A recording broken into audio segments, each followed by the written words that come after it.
الطیبین الطاہرین المعصومین واللعنۃ الدائمۃ علی اعدائهم اجمعین الی قیام یوم الدین. اما بعد، قال اللہ الحکیم فی کلام المجید وفرقان الحمید وهو اصدق القائلین وقوله الحق. بسم اللہ الرحمن الرحیم. قل لا اسألکم علیہ اجرا الا المودۃ فی القربى. صلوات محمد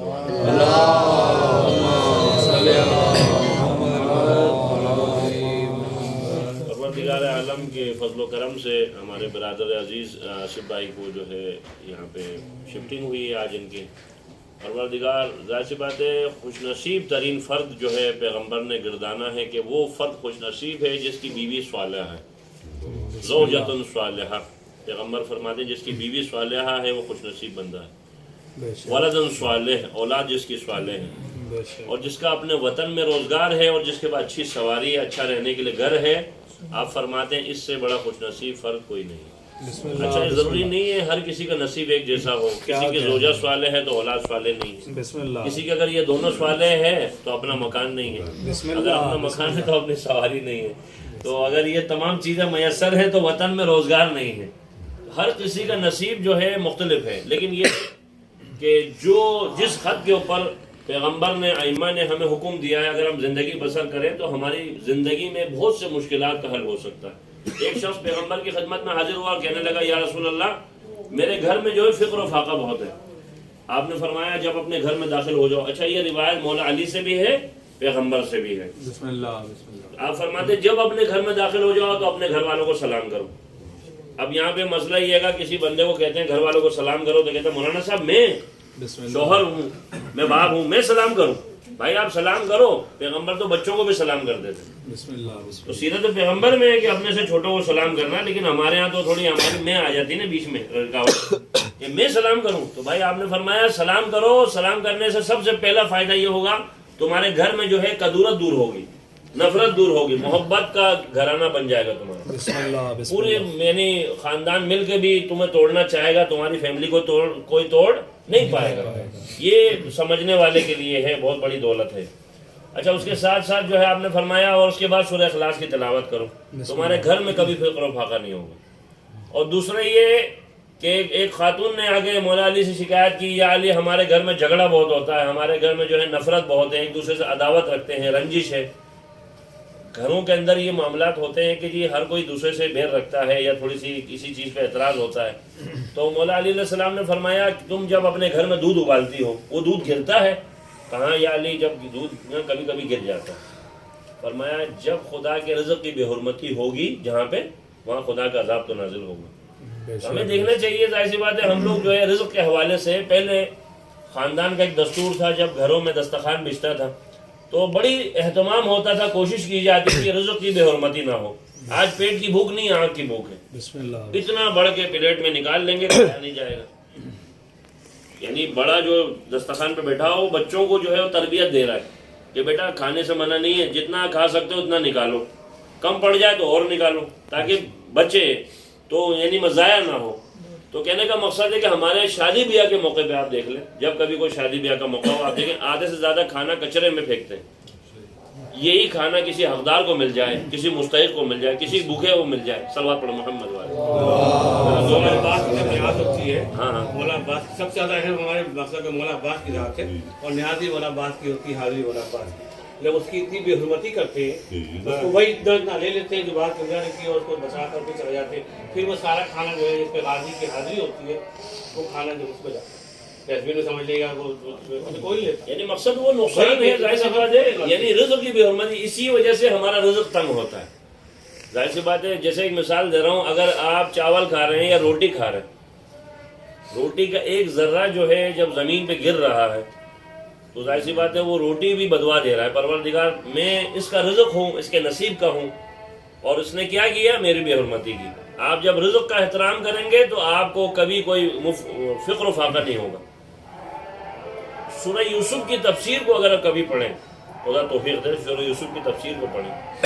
حضرت یعقوب کے گھر میں چونکہ کثیر العیال تھے، فیملی بہت بڑی تھی، ظاہر 11 فرزند تھے مختلف ازواج سے.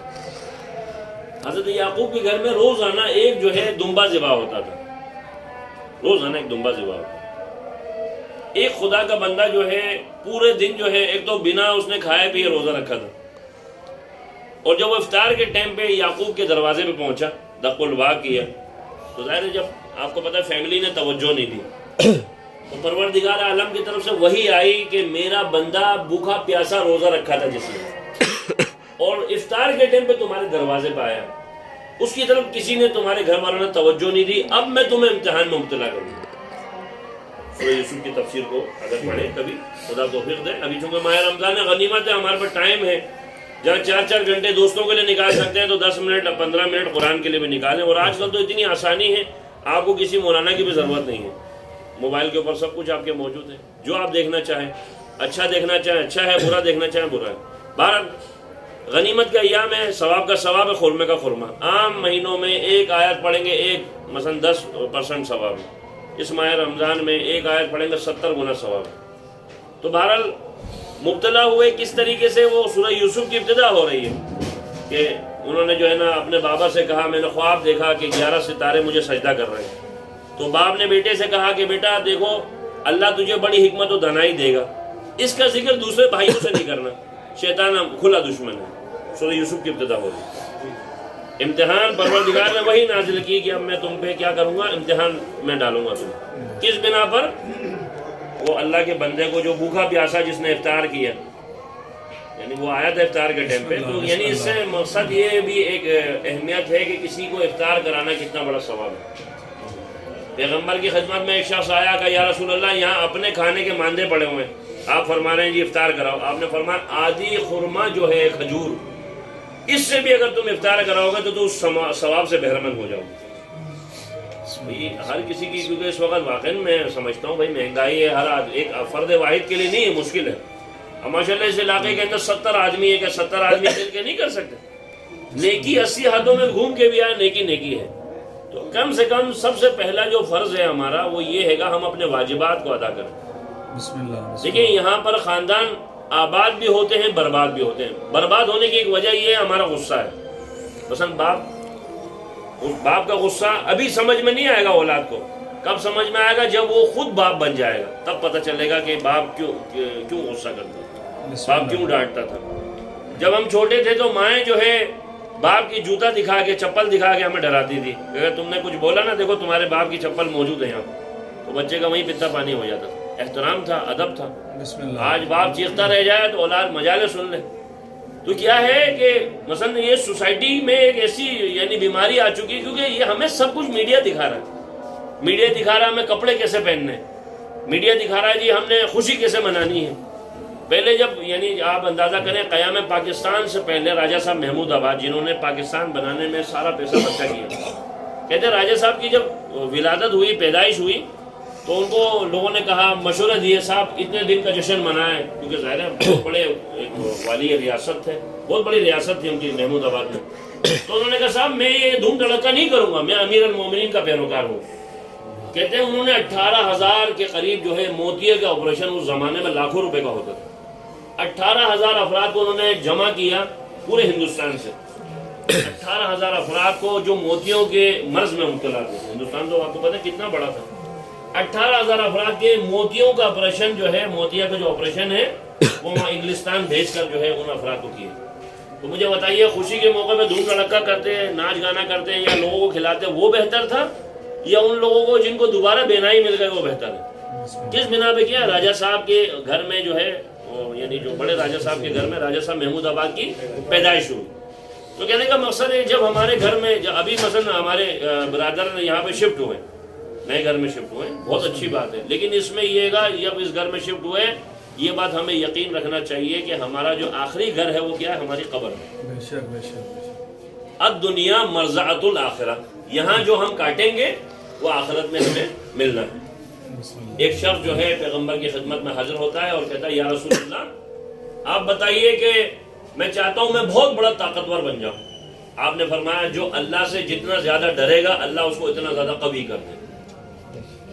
یا رسول اللہ میں چاہتا ہوں اللہ مجھے غنی کرے، تو کہا قناعت اختیار کرو تم غنی ہو جاؤ۔ یا رسول اللہ میں چاہتا ہوں لوگ جو ہے میرا احترام کریں، کہا تم لوگوں کا احترام کرنا شروع کرو، تمہارا احترام خود بخود لوگوں کے دلوں میں پیدا ہو جائے۔ آج مسئلہ یہ ہے کہ احترام برداشت ختم ہو چکا ہے. کیوں ہو گیا؟ کیونکہ ظاہر سی بات ہے ہمارے گھروں میں قرآن جو ہے قیدی کی طرح ہے، نعوذ باللہ. آپ مجھے بتائیے، ہمارے گھروں میں قرآن ہے، طاق کے اوپر بند ہے، اس پہ دھول مٹی جمی ہوئی ہے، وہ کب کھل رہا ہے؟ جب ہمیں خیر و برکت چاہیے تب قرآن اٹھا رہے ہیں، جب ہم پہ کوئی مصیبت آ رہی تو قرآن اٹھا رہے ہیں، جب ہمارا کوئی مردہ دنیا سے چلا گیا تب قرآن اٹھا رہے ہیں. بھائی یہ تو بڑی مصیبت ہے مسلمان معاشرے کے اندر، مومن معاشرے کے اندر. مثلا ایک مثال ہے، پہلے اگر ہم جو ہے آپ اندازہ کریں، آپ نے بھی اپنے بچپن میں یہ دور دیکھا ہے کہ اگر جو ہے مثلا ایسے بھی گھر میں نے دیکھے ہیں کہ جس میں جو ہے بچہ اگر فجر کی نماز نہ پڑھے تو صبح کا ناشتہ اس کو نہیں ملتا. تم دھرنا دے کے بیٹھ جاؤ اور ہونا پیٹنا مچاؤ، پورے محلے کو اکٹھا کر دو، صبح کا ناشتہ گول. ظہرین کی نماز نہیں پڑھی، دوپہر کا کھانا گول نہیں ملے گا. جہاں تم نے جو ہے مغربین کی نماز نہیں پڑھی، رات کا کھانا نہیں ملے گا. پنشمنٹ ہے. اس کا مطلب آپ بولیں یار یہ بچے کے ساتھ ایسی سختی کر رہے ہیں. بھائی دیکھیں، ایک وقت میں ایسا ہے کہ کہتے ہیں یہ جو بچہ ہے نا، یہ تمہارا، تم اس کا غلام ہو، یہ تمہارا آقا ہے. ایک وقت ایسا ہے، بچے کا بچپنا ہے، وہ جو کہے گا آپ کو اس کو ماننا ہے، کیونکہ وہ کم سے نہ اس کو پتہ نہیں ہے کیا اچھا ہے کیا برا. لیکن ایک وقت ایسا ہے کہ وہ بچہ جو ہے باپ کے کندھے کے قریب قریب آ جائے تو وہ باپ کا وزیر ہو جاتا ہے. پھر ایک وقت ایسا آتا ہے وہ باپ کا مشیر ہو جاتا ہے. لیکن مسئلہ یہ کہ مجھے ایک بات بتائیے کہ آج جو ہے جس گوگل پہ معاشرہ جا رہا ہے، ہم میں ہر فرد جو ہے صاحب اولاد ہے، اکثریت صاحب اولاد ہے. ہر فرد فکر مند ہے جی ہماری اولاد جو ہے ہمارے ہاتھ سے نہ نکلے. یہ بڑا مسئلہ ہے. کیوں؟ کیونکہ 24 گھنٹے چوکیداری کوئی نہیں کر سکتا. آپ تجربہ کر کے دیکھ لیں، آپ جتنے بھی آپ چوکیداری کریں 24 گھنٹے کوئی چوکیداری نہیں کر سکتا. لیکن یہ کہا کہ ہم دعا بھی کر سکتے ہیں، ساتھ میں تھوڑی اس کو احساس بھی دلا سکتے ہیں. سب سے پہلی چیز یہ ہے کہ رزق حلال کمانا سب سے مشکل کام ہے. مثلا پہلے اگر گھر میں جوان بیٹا جو ہے کچھ پیسے لا کے دیتا تھا باپ کو، تو باپ سب سے پہلے پوچھتا تھا کس طرح کما کے لائے ہو، کیسے کما کے لائے ہو. اچھا یہ باتیں ہم ممبر سے کریں نا تو بہت سے لوگوں کو مرچیں لگتی ہیں، صاحب یہ ایسی بات کری اور یہ کیا حلال حرام تم نے لگا دیا. بات سب سے پہلی چیز کیا ہے؟ رزق حلال. رزق حلال کا سب سے بڑا فائدہ یہ ہے، مثلا میں اپنے والد کو میں نے دیکھا محنت کرتے ہوئے، تو میری ترجیح ہوگی، جب ظاہر سی بات ہے باپ نے ایسا کام کیا تو اس کا بیٹا بھی حلال کی طرف جائے گا. اب مسئلہ یہ کہ آج تو سوسائٹی کا معیار یہ جو بھی لا رہا ہے حل من مزید، جتنا لاؤ کم ہے. کیسے لا رہا ہے نہیں پتا، اس کا اثر یہ ہوگا یعنی جو بھی لا رہا ہے جتنا لا رہا ہے کم ہے، بس لاؤ اور جو ہے گھر والے کھائیں. اس کا نقصان یہ ہو رہا ہے خاندان کے خاندان تباہ ہو رہے ہیں.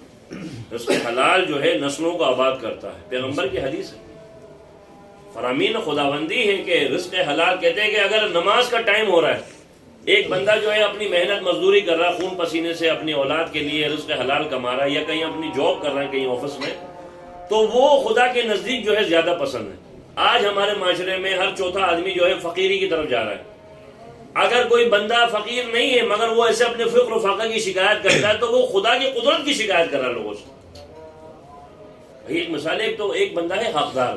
حقدار کیا؟ وہ مفلس سے کما نہیں سکتا، کہیں سے اس کے پاس ذرائع آمدن نہیں ہے، وہ ہے حقدار. اس کو صدقہ بھی دے سکتے ہیں، اس کو خمس میں سے بھی دے سکتے ہیں، اس کو زکات میں سے بھی دے سکتے ہیں، وہ الگ مسئلہ ہے.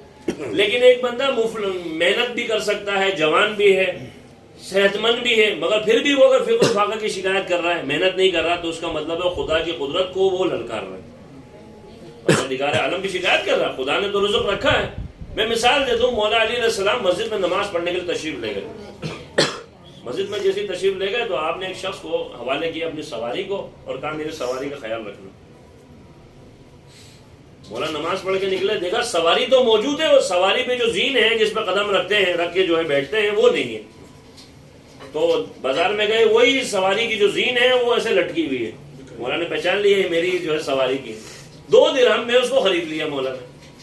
اور مولا نے فرمایا آدمی بے صبر تھا، آدمی بے صبر تھا. تھوڑی دیر صبر کرتا حلال روزی ملتی. روزی تو اس وقت بھی اتنی ملنی تھی اور ابھی بھی اتنی ملنی ہے.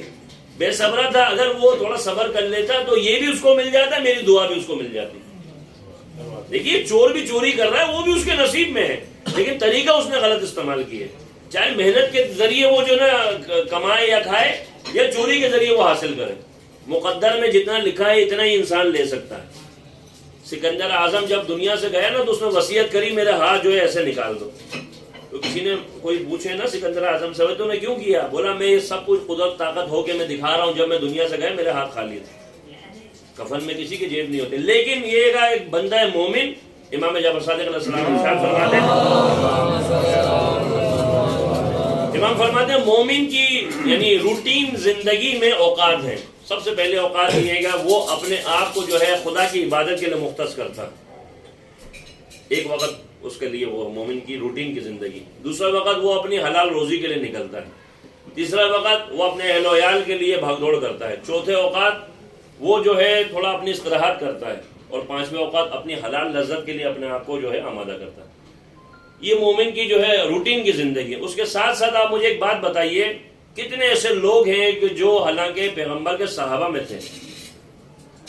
حضرت بلال حبشی کو آپ دیکھیں، بلال حبشی کون ہے؟ ایک حبشی غلام ہے، لیکن پیغمبر کے اوپر ایسا کامل یقین ہے خدا کے بعد کہ پیغمبر نے اس کو اپنی مسجد کا مؤذن بنا دی.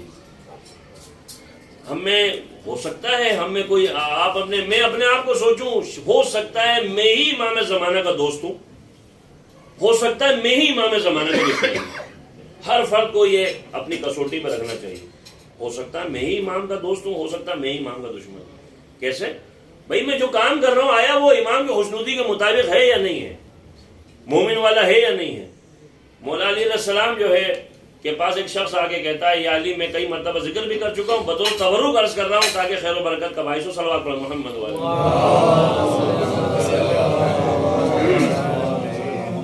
ایک شخص حاضر ہوتا ہے مولا علی کی خدمت میں اور کہتا ہے یا علی ہمارے گھر میں بڑا عجیب حساب کتاب ہے.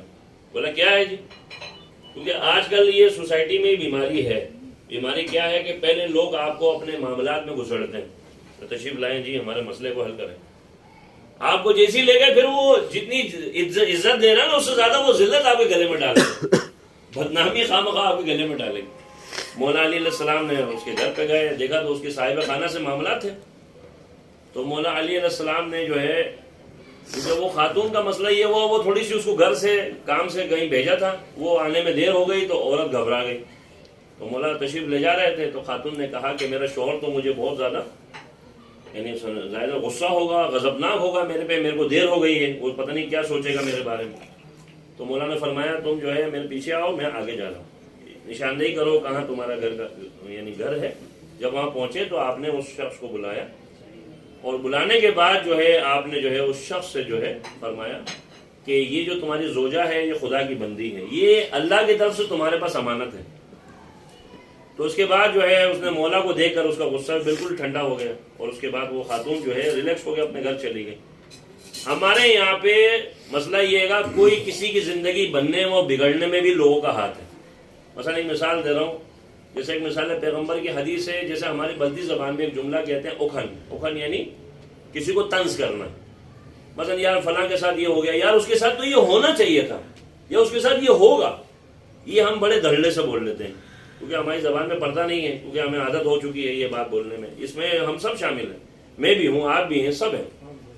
یعنی عملی زندگی میں جی آپ نہیں صلوات پڑھے نہیں، سوسائٹی میں ایک یعنی سمجھنا عادت سے ہو چکی ہے، کسی کے بارے میں سنے نا کچھ جملہ ہم ضرور بولتے ہیں. لیکن پیغمبر کی حدیث ہے جب تک جو ہے جیسے بے مقصد ابھی کسی کی زندگی کے بارے میں ہمیں پتہ نہیں ہے، دیکھیں نا لوگ ہمیں خواہ گناہوں میں شامل کرتے ہیں. آپ کو پتہ ہے فلاں کے گھر میں کیا ہوا؟ بھائی ہمیں کیا پتا، لوگ لا کے خبر دیتے ہیں، اس کان سے ہم سنیں اس کان سے نکال لیں، اور اگر ہم نے آگے بول دیا کل کو اس بندے کو پتہ چلے وہ ہمارے گلے کا ہار بن جائے گا. مولانا صاحب آپ نے بولا تھا. تو بہرحال پروردگار کی بارگاہ میں دعا گو پروردگار عالم ہم سب کو اتنی توفیق دے کہ ہم سیرت اہل بیت کے مطابق اپنی زندگی بسر کریں. پروردگار ہمارے برادر کے جو ہے خانوادے کی مشکلات کو حل فرما، ان کو یہ گھر جو ہے امن و سکون کا گہوارہ بنا، ہم سب کے گھروں کو بھی سکون کا گہوارہ بنا. ہماری اولاد جی ہماری ان کی صاحب خانہ کی جو ہے صحت کے لیے پروردگار ان کو صحتیابی عطا فرما. پروردگار حاضرین کی خانوادے کو بھی صحتیابی عطا فرما. پروردگار ان کے بیٹوں کو ایک ساتھ ہی دعا لکھ کے دے دیتے تو بہتر تھا. خزانہ غیب سے ان کے روزگار فراہم کرے. پروردگار امام زمانے کے ظہور میں تعجیل فرما. آخر میں ایک دعا امام زمانہ پڑھیں سب مل کے. تاکہ خیر و برکت بھی ہو اور استقبال رمضان بھی ہے. بسم اللہ الرحمن الرحیم. اللہم کن ولیک حجت ابن الحسن صلواتک علیہ وعلی آبائہ فی هذه الساعة وفی کل ساعة ولیا وحافظا وقائدا وناصرا ودلیلا وعینا حتى تسكنه وتركاته وتمتعه فيها طويلا. اللهم صل على محمد وآل محمد وعجل فرجهم